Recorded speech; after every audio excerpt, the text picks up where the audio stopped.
Hello, मैं Rita tasty channel आप सब लोग का स्वागत करती हूँ। जैसा कि आज रविवार है, रविवार के दिन मेरा कुछ विशेष ही पूजा होता है। आप सब जानते हैं कि रविवार सूर्य भगवान का दिन होता है, इसलिए आज के दिन सबसे पहले मैं उठ कर के अपना नित्य क्रिया करती हूँ और फिर उसके बाद घर की सर सफाई करने के बाद मैं पूजा में बैठ जाती हूँ।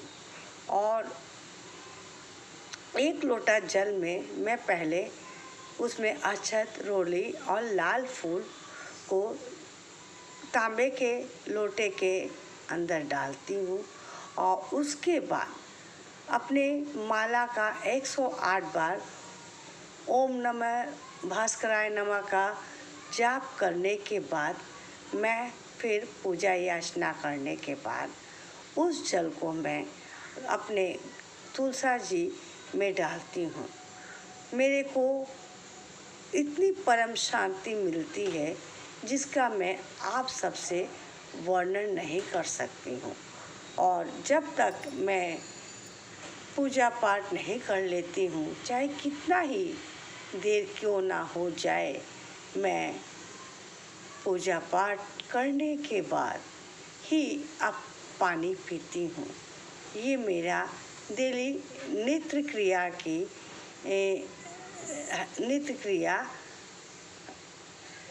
करती हूँ। पता नहीं क्यों पूजा पाठ से जो मेरे को शांति मिलती है उसके विषय में हम आप सबसे क्या वर्णन करें। जो भगवान को मानते हैं उनको तो भगवान के प्रति आस्था होती है, लेकिन जो व्यक्ति कहता है हम भगवान को नहीं मानते हैं, उसको तो भगवान के प्रति इतनी ज़्यादा आस्था होती है। वो बस यदि नास्तिक अपने को समझता है और कहता है कि मैं नहीं भगवान को मानता हूँ, ये उसकी सबसे बड़ी मूर्खता है मेरे हिसाब से। जो भगवान में आस्था रखता है उसके सब कार्य पूर्ण होते चले जाते हैं, इसमें कोई संदेह नहीं है। सुख दुख तो ये प्रतिक्रिया लगी ही रहती है। मनुष्य जितना दुख में प्रभु को याद करता है, शायद ही उतना सुख में याद करता है। जब मनुष्य सुख में रहता है वो प्रभु को एक तरह से एकदम ही भूल जाता है, क्योंकि वो वैभव विलास में इतना मग्न हो जाता है, उसको प्रभु के शरण में जाने के लिए एक पल भी समय नहीं मिलता है। लेकिन ये गलत चीज़ है।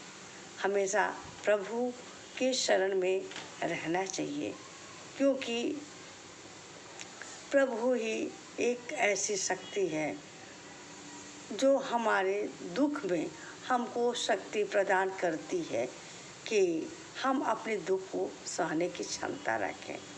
दुख सुख ये दोनों एक सिक्के के दो पहलू हैं। जहाँ दुख है वहाँ सुख है, जहाँ सुख है वहाँ दुख है।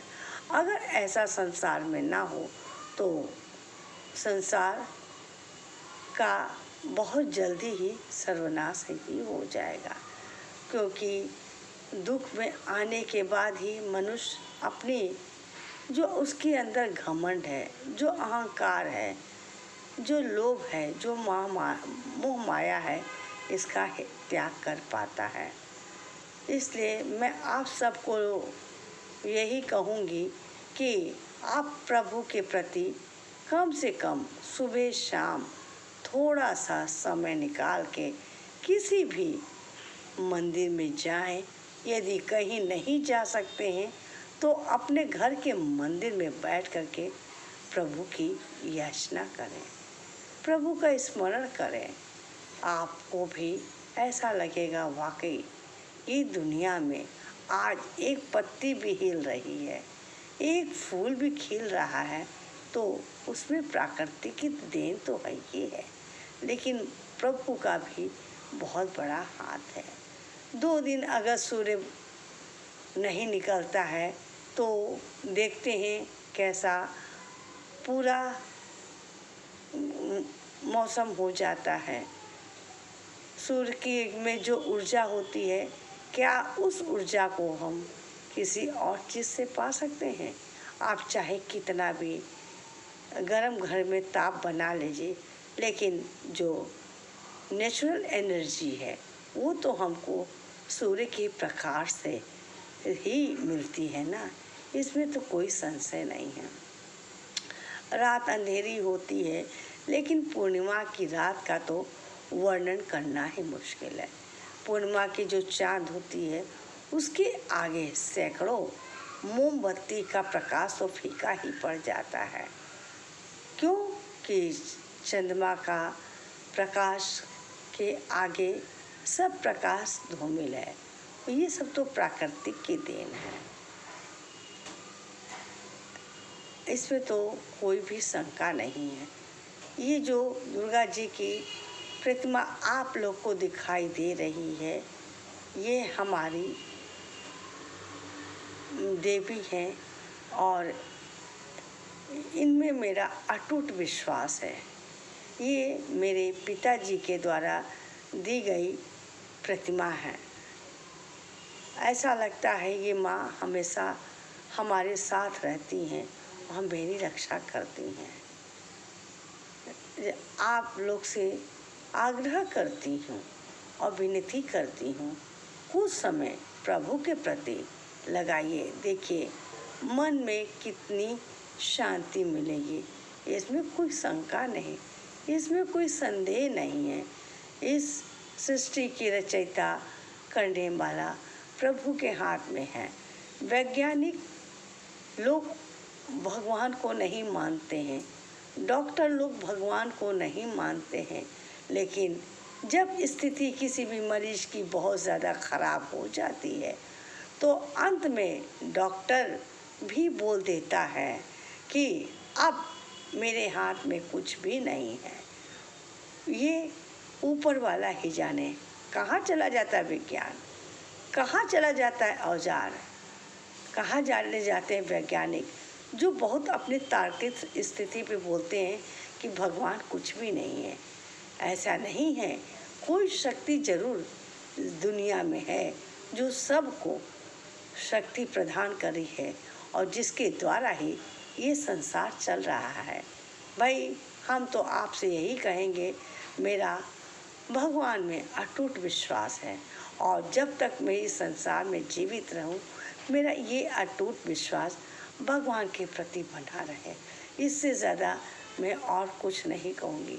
मेरे ऊपर तो जब जब आपत्ति विपत्ति आती है तब तक मैं किसी के सामने अपने दुखों को नहीं व्यक्त करती हूँ। मैं बस इसी मंदिर के सामने आ कर के अपने आंसू को पोंछती हूँ और बस ये दुर्गा माँ से कहती हूँ, हे माँ आप ही हमको शक्ति दें, मैं अपने दुख को कष्ट को आपकी शक्ति द्वारा काट सकूँ। यदि हम किसी के सामने रोते हैं गाते हैं तो वो बस मेरे हंसी का मजाक उड़ाएगा और कहेगा इसकी तो आदत है, या ऐसे लोग से दूर रहो, ऐसे लोग से मत मिलो, क्योंकि इनके अंदर केवल रोने और गाने की है। संसार में कोई किसी का दुख नहीं काट सकता है, कोई किसी का दुख नहीं बांट सकता। यदि आप सुखी हैं तो आपके यहाँ 4 लोग आएंगे, यदि आप दुखी हैं तो सब मुँह मोड़ लेगा। उस समय केवल ईश्वरी शक्ति ही जो है जो हमारे को ताकत देती है। हे प्राणी, तू इस संसार में अकेला ही आया है और तेरे को अकेला ही जाना है। जब मन में ये भावना आ जाती है तो हम अपने लोभ मोह माया अहंकार को त्याग कर देते हैं क्षणिक देर के लिए। फिर ऐसा लगता है हाँ इसमें एकदम सच्चाई है, इस संसार में कोई नहीं है और केवल मोह का एक ऐसा बंधन है कि जो एक दूसरे के लिए तड़प रहा है।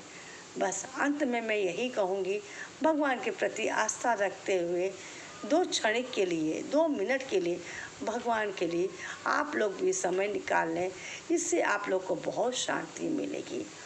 ओम शांति शांति शांति। जय माता दी।